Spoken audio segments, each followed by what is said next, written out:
Hello everyone, welcome back to Sai coaching classes. विद्यार्थी मित्रांनो, आज आपण बघणार आहोत living word and classification of microbes या चॅप्टरची exercise. All questions and answer. त्यामध्ये आपण काय काय बघणार आहे बघा. ऑल क्वेश्चन्स बघणार आहे, त्याचं डिटेल एक्सप्लेनेशन बघणार आहे आणि एक्झाम रेडी जे टॉपिक आहे ते सुद्धा आपण बघणार आहोत. चला तर मग सुरुवात करूया आपल्या सायन्स अँड टेक्नॉलॉजीच्या फर्स्ट चॅप्टरला. तो आहे living word and classification of microbes. त्यामध्ये तुम्हाला पहिलं विचारले बघा. क्वेश्चन फर्स्ट आहे आपला. क्वेश्चन फर्स्ट मध्ये काय दिलेलं आहे पहिले आपण ते बघून घेऊ. Use Whittaker method of classification bacteria, protozoa, fungi, algae, prokaryotic and the eukaryotic microbes. आता यांचं काय करायचं, आपल्याला क्लासिफिकेशन करायचंय कोणकोणत्या याच्यामध्ये येणार आहे. मग बघा बाळांनो, इथे आपल्याला दिलेलं आहे पहिलं बघा. इथे बॅक्टेरिया जो आहे, बॅक्टेरिया कशामध्ये येईल, बॅक्टेरिया येतो किंगडम मोनेरामध्ये. ठीक आहे. आपण जवळपास एकूण 5 किंगडम बघायचे. मला सांगा एकूण 5 किंगडम कोणकोणते आहे. पहिला किंगडम आहे मोनेरा, दुसरा आहे प्रोटिस्टा, तिसरा कोणता आहे फंगी, चौथा प्लांटी आणि पाचवा ॲनिमेलिया. ॲनिमॅलिया हे 5 किंगडम आहे. आता या 5 किंगडम मध्ये आपल्याला काय करायचं, डिवाइड करायचंय. यालाच म्हणतो आपण 5 किंगडम क्लासिफिकेशन. मग बघा, बॅक्टेरिया जो आहेत कशामध्ये, किंगडम मोनेरामध्ये. त्यानंतर प्रोटोझोआ आहेत किंगडम प्रोटिस्टामध्ये. फंगी आहे किंगडम फंगीमध्ये. फंगी म्हणजे काय म्हणतो, फंगी म्हणजे बुरशी. ठीक आहे. आता त्यानंतर चौथं अल्गी आहे. अल्गीमध्ये पण दोन आहे. कोणता, युनिसेल्युलर अल्गी आहे, ते कशामध्ये येईल, किंगडम प्रोटिस्टामध्ये. आणि मल्टी सेल्युलर जी अल्गी आहे ती येईल कशामध्ये, किंगडम प्लांटीमध्ये. आता बघा 5 नंबरचा आहे कोणता, प्रोकॅरियोटिक मायक्रोब्स, ते कशामध्ये येईल, किंगडम मोनेरामध्ये. आणि 6 नंबरचा जो आहे कोणता, eukaryotic microbes of any kingdom other than the Monera, ते याच्यामध्ये येतील. आणि 7वा आहे मायक्रोब्स, ते असेल किंगडम मोनेरामध्ये आणि किंगडम प्रोटिस्टमध्ये. म्हणजे मायक्रोब्स कशामध्ये, किंगडम मोनेरामध्ये किंवा किंगडम प्रोटिस्टमध्ये, या दोघांमध्ये पण येऊ शकतात. ठीक आहे. मी वाटल्यास इथलं स्लाइड क्लिक करतो, तुम्हाला स्क्रीनशॉट घ्यायला सोपं पडेल. ठीक आहे. तुम्ही स्क्रीनशॉट घेऊन सुद्धा उत्तर इथून लिहू शकते. ठीक आहे. आलं लक्षात. आणि तुम्हाला जर काही अडचण वाटली, हा टॉपिक परत एक्सप्लेन करायचा आहे, तर मला तुम्ही सांगा. हा टॉपिक मी तुम्हाला परत एक्सप्लेन सुद्धा करू शकतो. ठीक आहे. चला पुढचं बघूयात. क्वेश्चन नंबर 2 आहे आपलं बघा. क्वेश्चन नंबर 2 मध्ये काय म्हटलंय, कम्प्लीट द 5 किंगडम. बघा इथे काय म्हटलंय, कम्प्लीट द 5 किंगडम. मार्कर घेतो. बघा काय म्हटले, तर complete the 5 kingdom method of classification using the living organism. मग 5 किंगडम क्लासिफिकेशन काय करायचे, आपल्याला पूर्ण करायचे. बघा इथे मग लिव्हिंग ऑर्गॅनिझम तुम्हाला दिलेले आहे. ठीक आहे. बघा कोण कोण देईल तुम्हाला, लिव्हिंग ऑर्गॅनिझम आहे, प्रोकॅरियोटिक्स आहे, युकॅरियोट्स आहे, मल्टीसेल्युलर युनिसेल्युलर प्रोटिस्टा आहे. ठीक आहे. ॲनिमल्स आणि प्लांट फंगी वगैरे आहे. मग लिव्हिंग ऑर्गॅनिझम मध्ये 2 पार्ट पडतात, 2 प्रकारच्या सेल असतात. हे आहे प्रोकॅरियोट्स, दुसरी कोणती आहे युकॅरियोट्स. त्यानंतर त्यामध्ये कोणकोणते, युनिसेल्युलर मध्ये मोनेरा हा किंगडम आहे. त्यानंतर युकॅरियोट्स मध्ये युनिसेल्युलर आणि मल्टीसेल्युलर हे 2 किंगडम आहे. आता युनि म्हणजे काय, एक. ज्या प्राण्यामध्ये फक्त एकच सेल असते त्याला म्हणतो आपण युनिसेल्युलर. हे सुद्धा काय, युनिसेल्युलर. आता युनिसेल्युलर मध्ये कोणतं आहे, प्रोटिस्टा आहे, फंगी आहे. पण यांची सेल कशी आहे, युकॅरियोट सेल आहे. त्याचे कॅरेक्टर आपण बघितले कशामध्ये, जेव्हा आपण लेक्चर बघितला असेल किंवा बुक्स वाचला असेल, त्या बुक्स मध्ये तुम्हाला युनिसेल्युलरचे कॅरेक्टर काय आहे आणि मल्टीसेल्युलरचे कॅरेक्टर काय हे तुम्हाला बघायला भेटत असेल. ठीक आहे. त्यानंतर प्रोटिस्टा, त्यानंतर युनिसेल्युलर मध्ये फंगी, प्लांटी आणि ॲनिमलिया, हे सगळं कशामध्ये, मल्टीसेल्युलर मध्ये. कधी कधी फंगी हा जो ग्रुप आहे सुद्धा कशामध्ये येतो, मल्टीसेल्युलर मध्ये येत असतो. ठीक आहे. लक्ष ठेवायचं. 2 नंबरचा क्वेश्चन झाला. त्यानंतर 3 नंबरचा क्वेश्चन आहे, काय म्हटले ते, फाइंड आउट माय पार्टनर. माझ्या पार्टनरला ओळखा. मग तुम्हाला मी उत्तर दिलेले आहे बघा. पहिलं काय काय आपल्याला इथे बघा, फंगी, त्यानंतर प्रोटोझोआ, व्हायरस, अल्गी, बॅक्टेरिया. इथे बघा क्लोरेला, बॅक्टेरोफेजेस, कॅन्डिडा, अमिबा आणि प्रोकॅरियोट.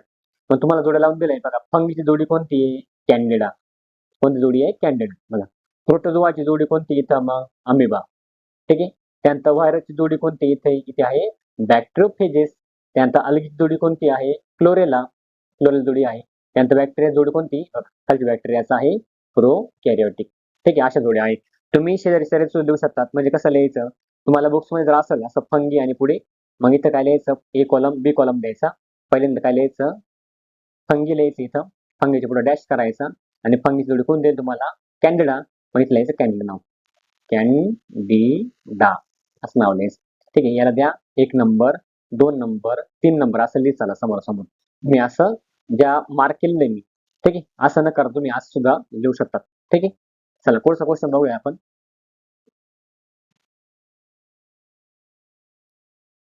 बघा पुढचा क्वेश्चन काय आहे? बघा, state whether the following statement are true or false.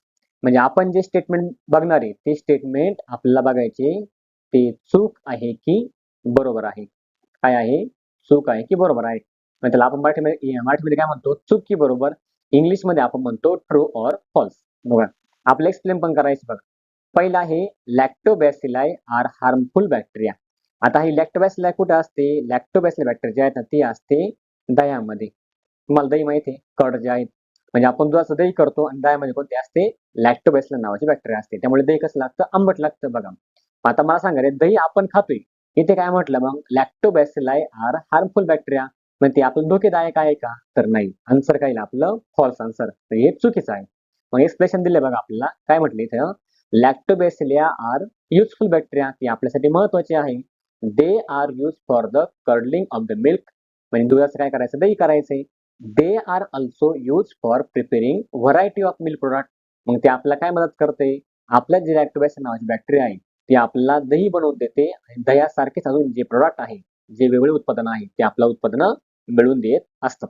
हे झालं पहिलंच आन्सर. ठीक आहे, त्यामध्ये बी बघा, cell wall of fungi is made up of chitin. फंगाईची जी सेल वॉल आहे, आता सेल वॉल काय असते बघा. फॉर एक्झाम्पल ही फंगाईची काय सेल आहे, काय सेल आहे. सेलच्या अजून काही एक आवरण असतं. काय असतं? आवरण असतं. त्यामुळे काय म्हणतो आपण? सेल वॉल असं म्हणतो. आता ही सेल वॉल जी आहेत फंगाईची कशाने बनलेली असते? कायटिन नावाच्या घटकाने बनलेली असते, केमिकलने, असं तुम्हाला म्हटलंय. तर हे फंक्शन म्हणजे आन्सर क्वेश्चन काय आहे? बरोबर आहे. म्हणजे फंगाईची जी सेल वॉल आहे कशाने बनलेली असते? कायटिन नावाच्या घटकाने बनलेली असते. ते आपण बघितलं. मग एक्सप्लेनेशन बघू आता बघा. The cell wall of the plant is made up of cellulose. प्लांटची जी सेल वॉल आहे ती कशा बनलेली असते? सेल्युलोज नावाच्या घटकाने बनलेली असते. While the cell of fungi, म्हणजे फंगाईची सेल आहे, while the cell wall of fungi is made up of complex sugar called as a chitin. म्हणजे बरोबर आहे. फंगाईची जी सेल वॉल आहे कशाने बनली असते? कायटिनने बनलेली असते. पण प्लांट सेलची जी सेल वॉल आहे कशाने बनलेली असते? ती बनलेली असते सेल्युलोजने बनलेली असते. हे लक्षात ठेवायचं. ठीक आहे, बघा, inside the fungal cell wall there is a cytoplasm which contain the main nuclei. त्याच्यामध्ये न्यूक्लियस भरपूर असतात. न्यूक्लियसला काय म्हणतो आपण मराठीमध्ये? केंद्रक असं म्हणत असतो. ठीक आहे, केंद्रक.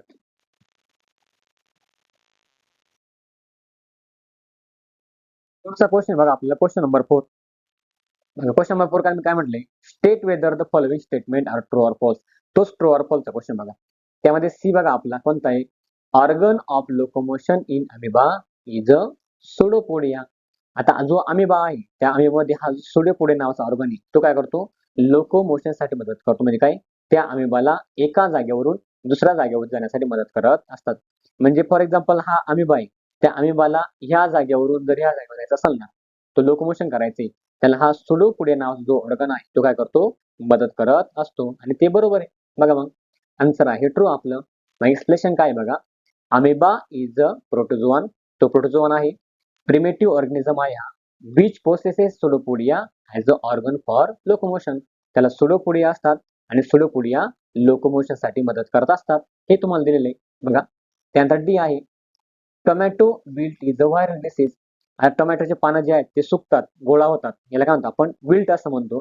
मग ही जी डिसीज आहे, हा जो आजार आहे, जो आजार झाडाला होतो, हा आजार कसा आहे? व्हायरल आजार आहे. मग हे स्टेटमेंट बरोबर आहे. आन्सर काय आहे? ट्रू. बघा मग एक्सप्लेनेशन काय आहे? Tomato wilt is a viral disease. बरोबर आहे, टोमॅटो व्हायरल डिसीज आहे. The virus are able to infect only plant cell. म्हणजे हा जो व्हायरस आहे फक्त प्लांट सेलला काय करतो? धोकादायक असतो. हे आपलं म्हटलं आहे आणि ते उत्तर बरोबर आहे. ठीक आहे, म्हणून ना बघा पुढचा क्वेश्चन. क्वेश्चन नंबर 5 मध्ये काय म्हटलं बघा इथे.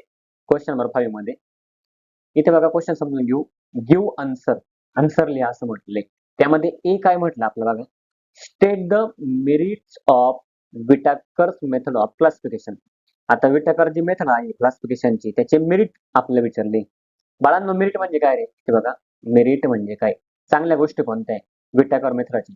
आता विटाकर मेथडची पहिली चांगली गोष्ट कोणती बघा. आपला आन्सर दिलेला आहे, आन्सर समजून घेऊ आपण. The merits of Whittaker's method of classification are. मग कोणती आहे? पहिलं बघा इथं unicellular and multicellular organism are kept under the separate categories. मग या विटाकर सरांनी काय केलेलं आहे? युनिसेल्युलर जे ऑर्गॅनिझम आहे, जे सजीव आहे, आणि मल्टीसेल्युलर जे सजीव आहे, या सजीवांना केप्ट केलेलं म्हणजे ठेवलेलं आहे सेपरेट कॅटेगरीमध्येच. त्यामुळे कोणता? ही सिस्टम बेस्ट आहे.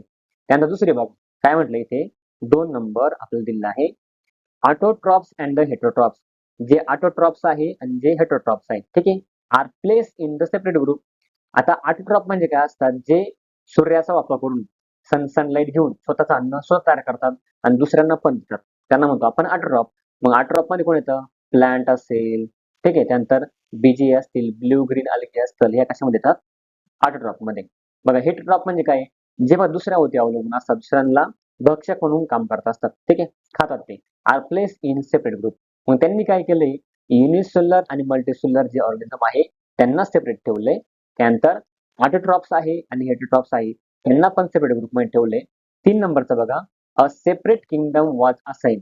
त्यांनी सेपरेट किंगडम सुद्धा असाइन केलाय. कोणता? Fungi, because it's mode of nutrition. मग त्यांची खाण्याची सवय कोणती याच्या बेसिसवरती सुद्धा विटाकर सरांनी कोणता किंगडम वेगवेगळे केले. मग आपण 5 किंगडम बघितले बाळांनो. मला सांगा 5 किंगडम पैकी पहिला किंगडम कोणता होता? पहिला किंगडम आहे मोनेरा. मोनेरा. दुसरा प्रोटिस्टा. तिसरा हिंगी. चौथा प्लांटी आणि पाचवा ॲनिमॅलिया. हे 5 किंगडम आहे, ठीक आहे. यांनी फंगाई किंगडम जो आहे कोणता? त्याच्या फक्त मोड ऑफ न्यूट्रिशनमुळे, त्याच्या खाण्याच्या सवयीमुळे तो काय केलाय? वेगळा केलेला आहे, ठीक आहे. त्यानंतर चौथं बघा, it is more natural than the 2 kingdom classification. आता 2 किंगडम क्लासिफिकेशन भरपूर सारं नॅचरल आहे हे त्यांनी सांगितलंय. म्हणजे चांगली सिस्टम आहे असं सांगण्याचा प्रयत्न केला आहे बघा. त्यानंतर 5 नंबरचं prokaryotes are place under the separate category. जे प्रोकॅरियोट्स आहे त्यांना काय काय केलं? सेपरेट कॅटेगरीमध्ये ठेवलेलं आहे. म्हणजे कोणता? मोनेरा मध्ये ठेवलेला आहे. मग आपण बघितले मोनेरा, प्रोटिस्टा, फंगी, प्लांटी, अनिमलिया. त्यांनी काय ठेवले? हे वेगवेगळे ग्रुप ठेवले. म्हणजे विटाकर सरांचं मेन काम काय होतं? त्यांनी कोणकोण चांगल्या गोष्टी केल्या आपण बघितल्या. पहिले काय बघितलं बघा, पहिले परत आपण समजून घेऊ. युनिसेल्युलर आणि मल्टीसेल्युलर हे ऑर्गन जे होते त्यांना वेगळं पॉईंट ठेवलं. ऑटोट्रॉप, हेटरोट्रॉप त्यांनी काय केलं? वेगळं ठेवलं, ठीक आहे. त्यानंतर फंगी जे आहे, फंगी सुद्धा वेगळी ठेवली. कशामध्ये? त्याचा मोड ऑफ न्यूट्रिशन वेगळा होता. म्हणजे त्यांनी प्रत्येक सिस्टमसाठी वेगळा किंगडम जो आहे तो निवडला होता असं आपल्याला बघायला भेटेल. कळेपर्यंत चला पुढचा टॉपिक बघूया. त्यानंतर क्वेश्चन नंबर 5 आहे. आणि मुलांनो, तुम्ही जर चॅनल नवीन असाल चॅनल सबस्क्राईब करा, व्हिडिओ लाईक करा आणि व्हिडिओ जास्तीत जास्त शेअर करा. आणि तुम्हाला या चॅप्टरमध्ये कुठली काही अडचण जरी आला असेल तरी मला विचारून घ्या, कमेंटमध्ये सांगा. मी तुमच्यासाठी तो टॉपिक सुद्धा बनवून व्हिडिओ टाकू शकतो, ठीक आहे. नंबर बघा, क्वेश्चन नंबर 5 काय म्हटलं इथे? Give answer, write the characteristics of virus. व्हायरसची कॅरेक्टरिस्टिक्स लिहा. आता इथं कॅरेक्टरिस्टिक्स म्हणजे काय? गुणधर्म. काय म्हणतो आपण त्याला? गुणधर्म. कॅरेक्टरिस्टिक म्हणजे मग आता व्हायरसचे गुणधर्म काय काय? काय विशेषता आहे किंवा विशेष गुण काय आहे व्हायरसचे ते आपलं विचारले. मग बघा answer, the various characteristics of virus are. व्हायरसचे कोण कोण कॅरेक्टरिस्टिक्स आहे? पहिलं बघा, they are smaller and simpler than bacteria. म्हणजे ते बॅक्टेरियापेक्षा काय स्मॉल आहे आणि सिम्पल आहे, एकदम साधे आहे. सिम्पलर म्हणजे काय? साधे आहे कोणत्या? बॅक्टेरियापेक्षा. त्यानंतर पुढचं बघा, they R ultra microscopic and visible only under electron microscope. म्हणजे आपल्याला हे जे व्हायरस आहे, व्हायरस फक्त आपल्या कशाखाली बघायला भेटेल? इलेक्ट्रॉन मायक्रोस्कोपच्या खाली बघायला भेटेल. ते आपल्या नॉर्मल मायक्रोस्कोप मध्ये बघायला भेटणार नाही, असे व्हायरस असतात. त्यानंतर तिसरा बघा, they are considered to be boundary line of living and non living thing. म्हणजे ते लिव्हिंग पण आहे हे आपण हे म्हणू शकत नाही, ते नॉन लिव्हिंग आहे हे आपण म्हणू शकत नाही. ते बाउंड्री लाईन होती. कोणता? बाउंड्री म्हणजे काय? ही बाउंड्री असते.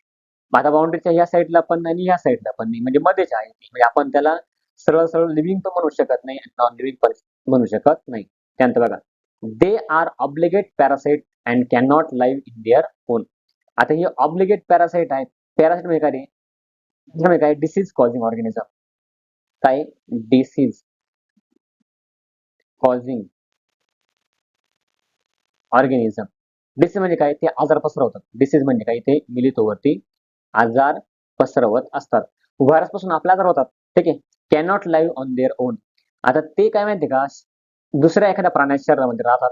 ते स्वतःचं त्यांचं अस्तित्व काहीच नसतं. जेव्हा दुसऱ्या प्राण्याच्या शरीरामध्ये व्हायरस येतील ना, तेव्हाच ते जिवंत होतात. ठीक आहे. त्यामुळे त्यांना काय म्हटलंय, लिव्हिंग पण नाही आणि नॉन लिव्हिंग, त्याला काय आपण बाउंड्री लाईन वरती आहे. रेषेच्या मध्यभागी आहे. ठीक आहे. They cannot multiply on their own. ते स्वतः मल्टिप्लाय होऊ शकत नाही. They required living machinery to multiply. म्हणजे एखाद्या प्राण्याच्या सजीवाच्या शरीरामध्ये गेल्यानंतरच हे मल्टिप्लाय होऊ शकतात किंवा त्यांचं जे प्रजनन आहे ते प्रजनन करू शकतात. ते जर जमिनीवर राहिले, हवेमध्ये राहिले तर ते मल्टिप्लाय होऊ शकत नाही. ते जर एखाद्या लिव्हिंग वर्ल्डमध्ये गेले किंवा लिव्हिंग ऑर्गन शरीरामध्ये गेले, मग तो माणूस असेल, जनावर असेल किंवा कोणताही पक्षी असेल, त्याच्या शरीरामध्ये गेल्याशिवाय हे मल्टिप्लाय होत नाही. 6 नंबरचा क्वेश्चन. व्हायरस कन्सिस्ट, बघा, virus consist of genetic material DNA and RNA. म्हणजे व्हायरस शरीराच्या आतमध्ये काय असतो, DNA आणि RNA असतो, दोन्ही पण मटेरियल असतात. बघा, surrounded by the protective coat protein called as a capsid. म्हणजे व्हायरस जो आहे ना, व्हायरसला DNA आणि RNA दोन्ही पण असतात आणि ते DNA RNA दोन्ही पण काय असतात, प्रोटेक्ट केलेले असतात. त्यांना काय असतं, आवरण असतं आणि ते आवरण कसं असतं, प्रोटीनचं. त्या प्रोटीनला नाव काय पडलंय, कॅप्सिड असं नाव पडलं आहे. बघा, मग virus are responsible for the causing many deathful disease. म्हणजे व्हायरसमुळे आपल्याला भरपूर सारे डेथफुल, म्हणजे काही माणूस मरतो सुद्धा, असे मरण्याजोग्या सुद्धा डिसीज होऊ शकतात. मग कोणला, प्लांटला, ॲनिमलला आणि ह्युमन्सला.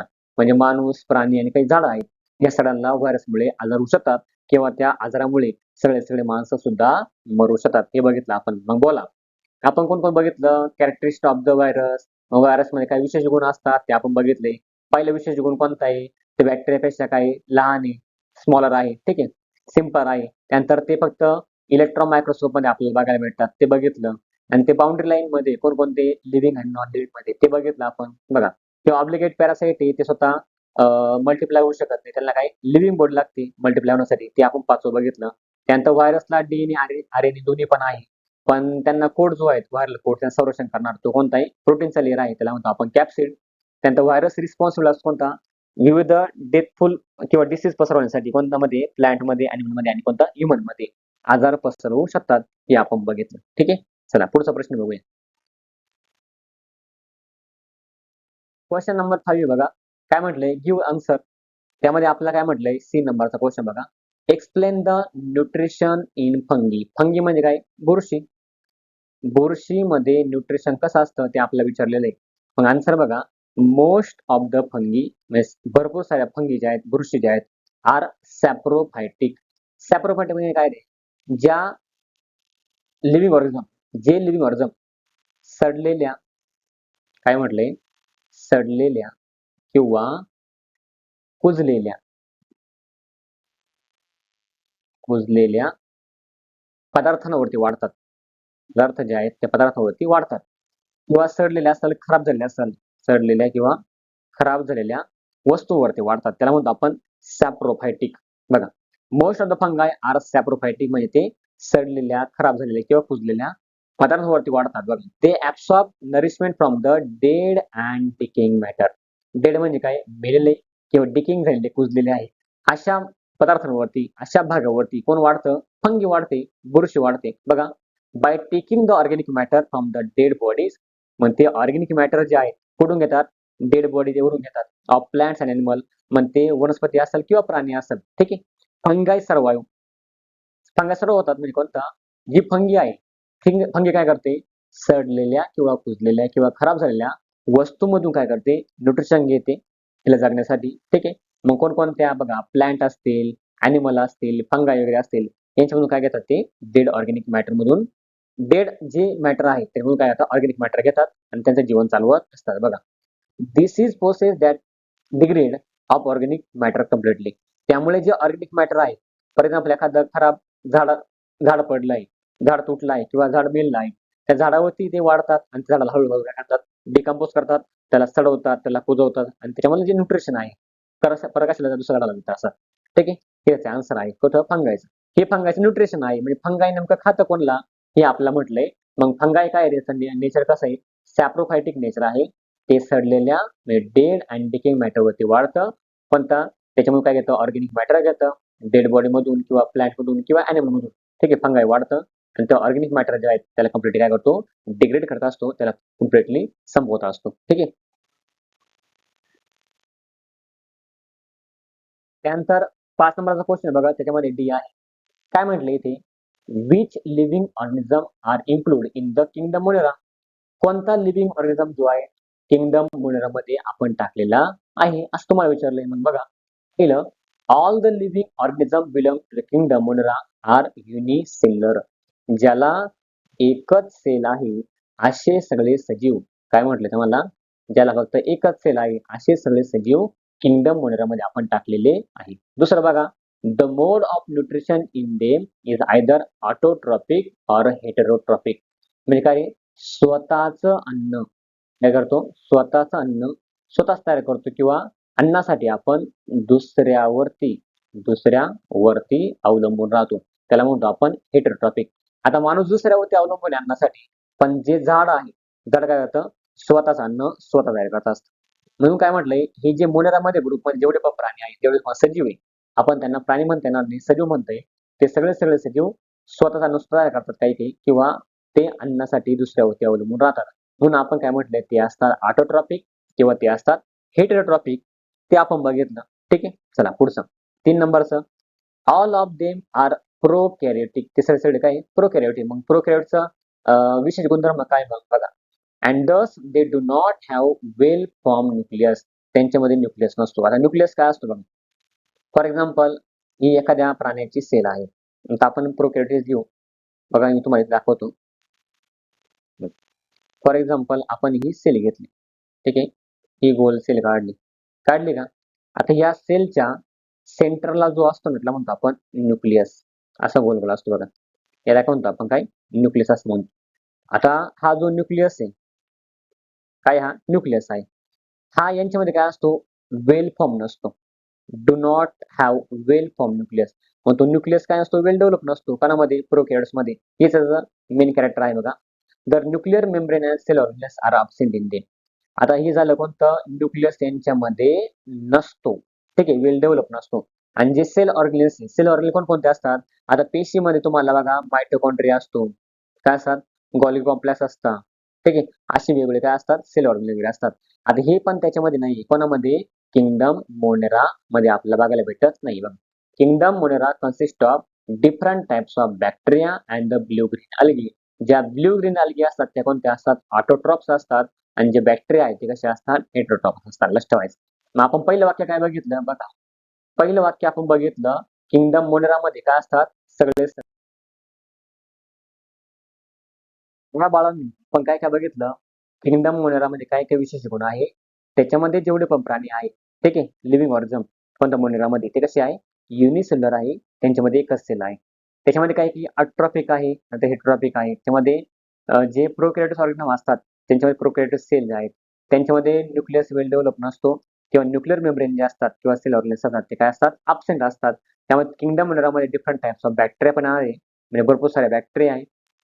ठीक आहे, मायक्रोब्स आहे आणि ब्ल्यू ग्रीन अल्गे याच्यामध्ये येणार आहे. मग तुम्हाला एक्झाम्पल दिलं, क्लोस्ट्रिडियम टेटानी, विब्रिओ क्लोरेला, नंतर प्लॅडियम आहे, स्टेफिलोकोकस न्यूमोनिया, असे तुम्हाला एक्झाम्पल दिलेले आहे. तुम्हाला एवढे काही एक्झाम्पल लिहायची गरज नाही, पण 1-2 एक्झाम्पल जे तुम्हाला सोपे वाटतील ते तुम्ही लिहिले तरी चालेल. पण आठवलं एवढं डीप मध्ये नाहीये तुम्हाला, तुम्ही एखादं जरी एक्झाम्पल मोर दॅन सफिशियंट आहे. ठीक आहे, चला पुढचं बघूया आपण.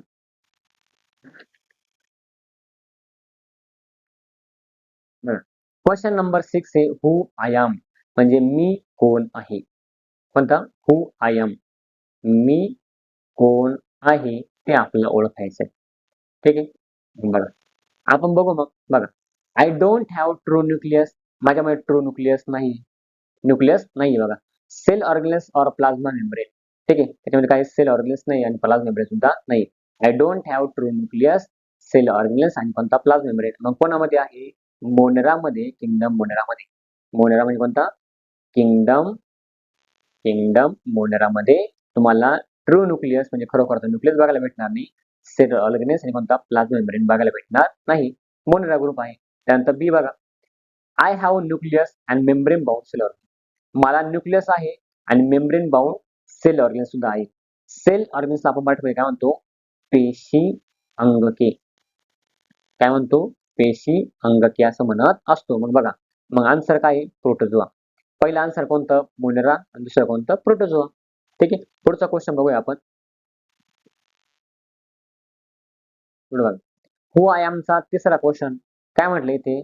I live on the decaying organic matter. मी राहतो कुठं? डिकेइंग ऑर्गॅनिक मॅटर मध्ये. मग आन्सर काय आहे? फंगी. फंगी म्हणजे काय? बुरशी. बुरशी कुठं राहते? डेड ऑर्गॅनिक मॅटर मध्ये राहत असते किंवा लाईव्ह म्हणजे काय? राहणे किंवा त्याच्यावर जगतो. ठीक आहे. I reproduce mainly by the cell division. मी रिप्रोड्यूस करतो कोणता? मी माझा डबल करतो कशाच्या? सेल डिव्हिजनने. मग कोणता आहे तो? आन्सर आहे बॅक्टेरिया. म्हणजे माझं रिप्रोडक्शन कोणतं होतं? सेल डिव्हिजन होत असतं. मग तो कोणता आहे? बॅक्टेरियाचं काय होतं? रिप्रोडक्शन होतं सेल डिव्हिजन. ठीक आहे. तो आपल्याला दिलेला आहे. त्याला आन्सर डी. ठीक आहे. पुढचा बघूया तो क्वेश्चन. बघा हु आय एमचा ई नंबरचा क्वेश्चन आहे. I can produce my replica. म्हणजे मी माझ्या रिप्लिका काय करतो? प्रोड्यूस करू शकतो. मग आन्सर काय आहे? व्हायरस आहे. त्यानंतर एफ नंबरचं I am green but don't have organ. मी ग्रीन आहे पण मला कोणते ऑर्गन नाही. ऑर्गन म्हणजे काय? अवयव. ऑर्गन म्हणजे काय? अवयव. मग कोणता आहे आन्सर? अलगी. ठीक आहे. पुढचं बघा. ड्रॉ नीट लेवल डायग्राम. मग तुम्हाला नीट लेवल डायग्राम विचारले आहे. मग कोणकोणत्या? डिफरंट टाइप्स ऑफ बॅक्टेरिया मगचे डायग्राम इथे आहे. त्यानंतर पॅरामेशियमची डायग्राम इथे आहे. त्यानंतर बॅक्टेरियोफेज त्याची सुद्धा डायग्राम तुम्हाला दिलेली आहे. पहिली कोणती आहे? डिफरंट टाइप्स ऑफ बॅक्टेरिया, त्यानंतर पॅरामेशियम, त्यानंतर बॅक्टेरियोफेज आहे. याची तुम्हाला डायग्राम दिली आहे. व्यवस्थित बॉक्स करून डायग्राम काढायच्या आहे. ठीक. चला पुढचा क्वेश्चन बघूया आपण. बघा arrange the following ascending order in size. त्यांच्या असेंडिंग ऑर्डर तुम्हाला काय करायचे? जोडायचं आहे. पहिले छोटी साईज कोणाची आहे? त्यानंतर अजून छोटी त्याच्यापेक्षा मोठी साईज कोणाची? अजून त्याच्यापेक्षा मोठी साईज कोणाची? आणि अजून त्याच्यापेक्षा मोठी साईज कोणाची आहे? मग पहिले कोण दिले बघा. इथे तुम्हाला कोण कोण दिले? बॅक्टेरिया, फंगी, व्हायरस आणि अलगी. मग व्हायरस पहिल्यांदा येणार आहे, दुसरं बॅक्टेरिया, तिसरं फंगी आणि चौथं अलगी. अलगी सगळ्यात मोठी. आणि अलगीपेक्षा बारीक कोण आहे? फंगी. फंगीपेक्षा बारीक कोण? बॅक्टेरिया आणि बॅक्टेरियापेक्षा बारीक कोण आहे? व्हायरस आहे. ठीक आहे. अशा प्रकारे आपण पूर्ण होमवर्क बघितला. तुम्ही जर चॅनल नवीन असाल चॅनल सबस्क्राईब करा, व्हिडिओ लाईक करा, जास्तीत जास्त शेअर करा आणि तुम्हाला अभ्यासामध्ये येणाऱ्या अडचणी मला कमेंटमध्ये सांगा. मी त्यांचं सोल्युशन देण्यासाठी तयार आहे. ठीक आहे.